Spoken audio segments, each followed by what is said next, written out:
Hi there. So in this particular section, we're going to look at personal finance and some of the formulas associated with personal finance. We'll begin here in our first example with a pretty straightforward income in versus expenses out and look at a monthly cash flow situation. Then we'll move into simple interest and then compound interest, and then lastly close up this particular section with the monthly payment formula. And that monthly payment formula will use practical examples in terms of that's used whenever you want to figure out, well, if you've got your eye on buying a car or buying a house, for example, you would use that formula to figure out what would your monthly payment be on that house or that car. All right, so let's begin here in our first example with income and expenses. So here in example one, it says that Aaliyah works at the mall. She makes an average of $12.80 per month. Her rent's $425 per month, and her car payment's $309. Her parents are helping her out and giving her additional $200 to help out with her expenses, but her cell phone bill's $115 each month, and she spends about $200 on gas and food, fast food. All right. So in part A, it wants us to identify Aaliyah's total monthly income. So if we come up above and look at our what is given to us, it says, okay, well, she earns $12.80, and her parents help her out by giving her additional $200. So her monthly income then is that $12.80 that she earns at the mall with her job, plus the $200 that her parents help her out with. And so her monthly income then, hopefully you agree, would be at $14.80.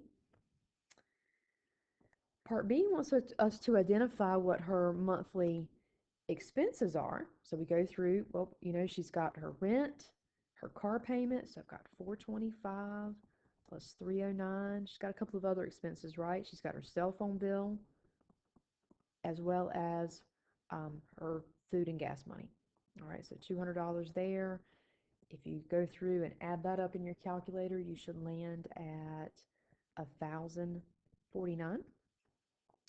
All right, so now if we think about this then in terms of income in versus how much she's taken out each month, she's bringing in $1480 and only spending $1,049. So in part C, is her monthly cash flow positive or negative? Do you agree that's positive?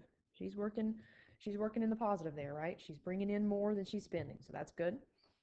Coming on down to part D, it says, well, if Aaliyah needs to save $1384 to pay her tuition next semester, how much should she save each of the next 4 months to reach that goal?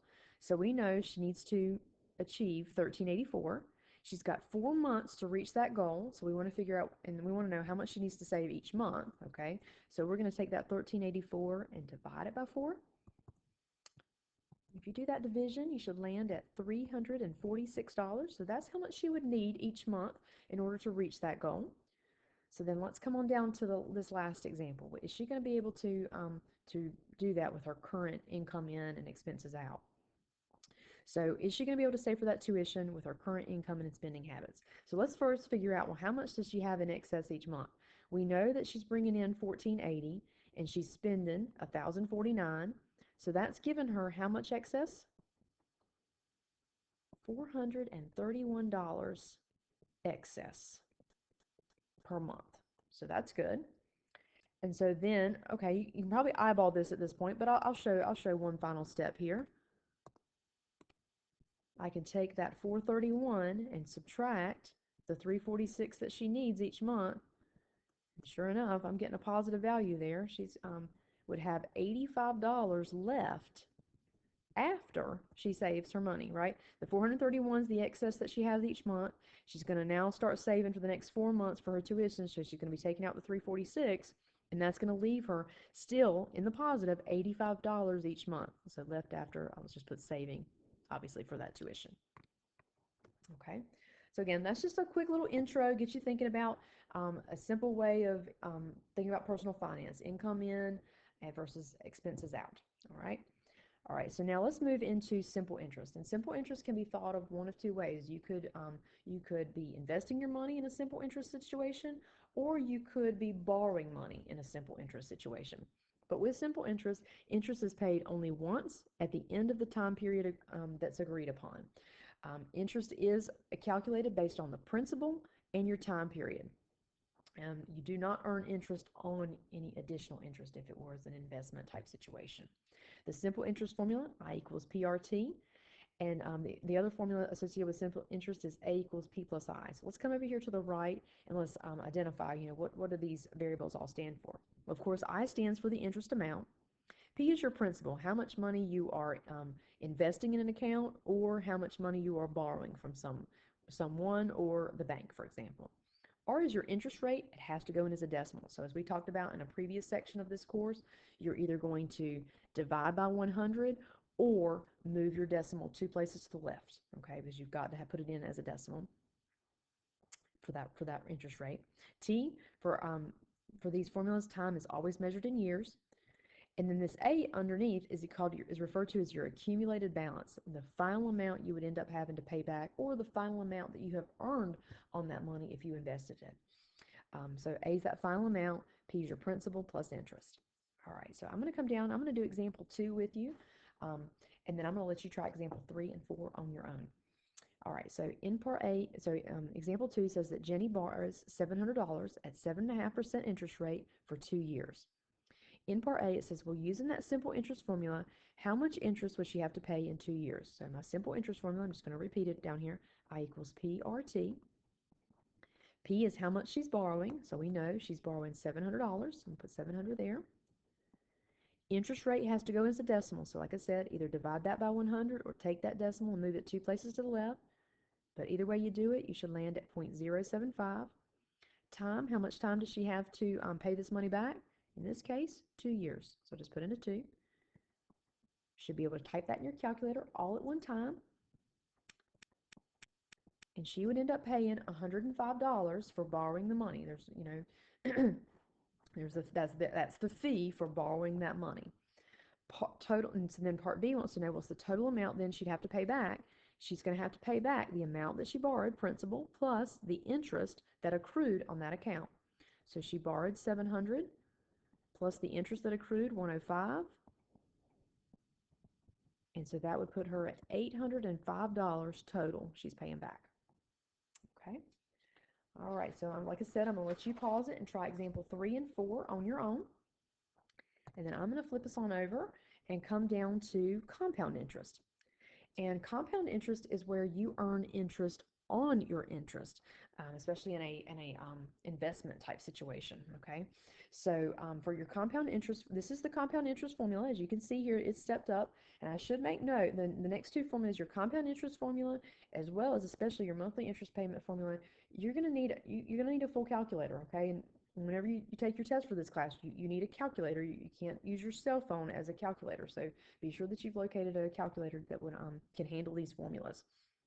As long as your calculator has parentheses in it, it should be a good calculator to work with it. I'm sure your instructor has also put a calculator suggestion on the syllabus.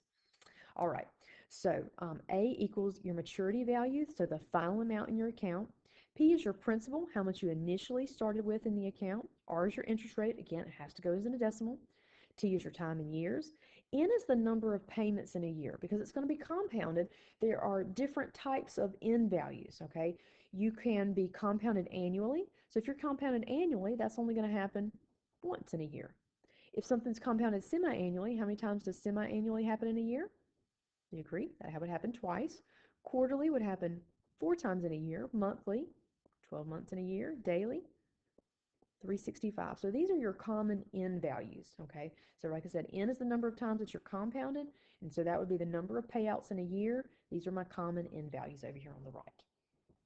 All right, so let's scoot on down. I'm actually going to do 2 of these with you just to make sure that you're can talk you through a couple of things here since this formula is a little bit more involved. All right, so in example 5, it says that Cindy invests $1,000 in an account that earns 4% interest compounded monthly. She wants to calculate how much money is going to be in that account in 5 years. All right, so she invests $1,000. So remember, your P is your initial amount that you start with. So that's going to put that down here in my P spot. My rate, 4%. I'm going to go ahead and change it to a decimal. So 0.04. I'm just dividing it by 100 or moving that decimal 2 places to the left. It's compounded monthly, so my N is 12. And then the time, we want to know how much she's going to have in her account after 5 years. So T will be 5. All right, and I'm trying to find that A value. So using my formula up here, using this formula right here, I'm going to plug in what I know. So A equals P, so 1,000, parentheses, 1 plus my rate, 0.04, divided by N, which is 12, close parentheses, raise it. Usually the raising button is one of two things, one of several things in your calculator. You might have what's referred to as a caret button, or you might have a y to the x or an x to the y button, but all of those are raising it to a power. You then start a parentheses in 12 times 5.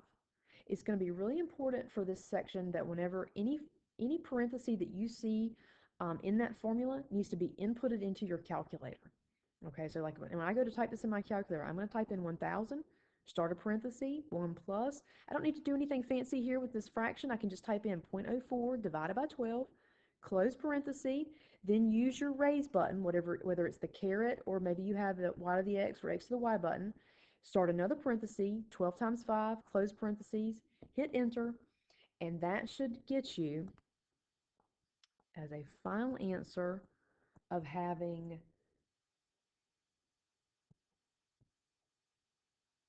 1220.996. In this particular section, we are talking about money, so we'll always round to the nearest cent. So I'm trying to figure out what to do with this 99 back here. The 6 tells me to round that up, so if I'm rounding that up, that's going to round me up to the next whole dollar. So final answer here, $1,221, okay? Again, the only reason that's a nice whole number is because this was 99 cents, and the number behind it told me to round that up, okay? Let's come down to, and by and large, though, you'll have dollars and cents on these examples, answers. All right, so let's come on down to example 6. Again, it's money. Money should always be dollars and cents, all right? Unless, like you saw in this problem, that it rounds to the nearest whole dollar. All right, so coming down below in example 7, says, and you know, if you want to, I encourage you, pause the video, try, you know, if you feel good about it, try example 5 on your own, example 6 here on your own, and then know that you can start the video back and I will have gone through it, okay? All right, so Julianne has $500 to invest, so that's how much she's starting with. Interest rate 2.75, so I'm dividing that by 100, 0.0275, or we're moving it 2 places to the left. Compounded quarterly this time, so my N is 4, 5 years again, okay? And I'm trying to figure out, well then, how much is she going to have in her account? All right, using my formula, A equals the amount she put in, 500, parentheses, 1 plus that rate, 0.0275, divided by N, which is 4, close parentheses, you're going to raise it, start a new parenthesis to the N, which is 4 times T, 5, close parentheses. You should be able to put that in your calculator and land at $573.43. If you're having any issues getting these in your calculator, definitely come see your instructor so that you can get that squared away. All right, I'll let you try that next one definitely on your own. Check yourself by the solution key. I'm going to flip this over to the last page, and we're going to pick up another finance formula. As you can see, they can get a little bit more intricate. As you see here, this one's stepping it up a notch even from our previous formula. This is known as your monthly payment formula on a loan. And with this monthly payment formula, like I said at the top of this video, it is used to find your monthly payment if you were financing a car or a house. And it could be a number of other things, but those are two really good practical examples, okay? All right. Now, in these particular examples, we are really just focusing on making sure that you can input these values into the formula, but know that whenever you get to, for example, Math 143, that we're going to step this up a notch, and we'll talk about some of the attributes associated with buying a house and buying a car. You know, for example, whenever you buy a car, you might have a trade-in, you might have a down payment, and so those will be things that we will factor in at that time, okay? As well as, you know, talk about things that, you know, like if you buy from a dealership, they're going to offer you things like gap insurance and an extended warranty, things like that. So we'll talk about all of those elements whenever you, like I said, step it up into Math 143. But at the moment, I just want us to focus on inputting these into the formula itself, and then being able to put that into a calculator so that when you get to Math 143, you already know how to put it in your calculator. You're just going to be focused on adding in those extra layers that I was just talking about, like I said, trade-ins and down payments and so forth. Okay. All right, so let's come on down below here in example 8, and it says and actually, let me come back up before I go down here to example 8. Let me come back up here to the formula. This is the formula itself. PMT stands for your monthly payment. P is the amount that you're going to finance, whether, for your house or your car, how much P is the amount that you're going to finance. R is that interest rate as a decimal, okay? They're divided by 12 here because we're assuming that you're going to make monthly payments, all right? And T is your time in years, okay? All right, so now let's come on down here below in example 8. It says, suppose you intend to finance a brand new Ford F-150 valued at $55,000. The bank's offering you an interest rate of 4.5% financing for 5 years. Use your calculator and the monthly payment formula above to determine the monthly payment for a car. So my payment is going to be equal to, I'm going to write all of this out. So P is how much I'm financing. So we're financing the full amount here, $55,000. Your rate divided by 12, so here's your interest rate. I'm going to divide it by 100 or move that decimal 2 places to the left. So 0.045 divided by 12. Close it. Divided by, notice how on the bottom, start a parenthesis, 1 minus, start another parenthesis, 1 plus. Your rate, 0.045 divided by 12. Close parenthesis, then you're going to raise it using that same button from before, either your caret or your x to the y, y to the x, whatever your button is on your calculator. Start a new parenthesis, negative 12 times t, the number of years, 5 years, and close it. And some calculators make you close all the way down there, and then hit enter.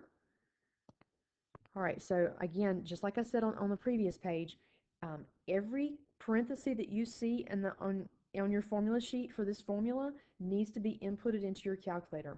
Type it in exactly how you would say this. So you would say 55,000 parentheses 0.045 divided by 12. Again, nothing fancy, just 0.045 divided by 12. Close parentheses, then divided by, start a new parenthesis, 1 minus, start a new parenthesis, 1 plus, 0.045 divided by 12. Close parentheses, raise it, new parentheses, negative 12. Be sure you use your negative key and not your minus sign. That's a common mistake. Use your negative key and not the minus sign for that 12. Times 5, close parentheses. Sometimes you might have to right arrow to get out of that exponent up there and close parentheses again if your calculator requires that last parenthesis to be closed. You should land here at a whopping car payment, $1,025.37. Okay. Now, of course, like I said, there are ways that you could make this car more affordable. Perhaps you have a trade-in, or maybe you're going to make a down payment. Okay. But again, we're not focused on that on this class. We're just focused on using the formula and getting what the monthly payment would be. All right.